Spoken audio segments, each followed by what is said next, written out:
4 সূরা তোহার আয়াত 29 অংশ।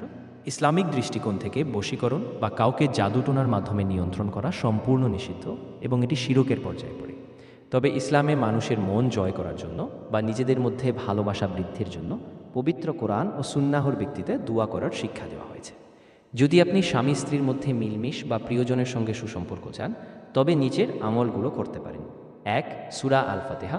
আমলটি করার সময় মনে মনে আল্লাহর কাছে সাহায্য চাইবেন, যেন অমুকের মনে আপনার জন্য মায়া ও মহব্বত তৈরি হয়। 2 সূরা ইখলাস। নিয়মিত তিলাওয়াত এবং দোয়া সম্পর্কের তিক্ততা দূর করতে সাহায্য করে। 3 দোয়া ইয়া ওয়াদুদু। আল্লাহর এই গুণবাচক নামটি প্রতিদিন 100 বার পাঠ করলে মানুষের মনে ভালোবাসা সৃষ্টি হয় এবং সম্পর্কের উন্নতি ঘটে। 4 সূরা তহার আয়াত 33 অংশ। ওয়া আলকাইতু আলাইকা মাহাব্বাতাম মিন্নি ওয়া আলকাইতু আলাইকা মাহাব্বাতাম মিন্নি। অর্থ, আমি তোমার ওপর আমার পক্ষ থেকে ভালোবাসা ঢেলে দিয়েছিলাম।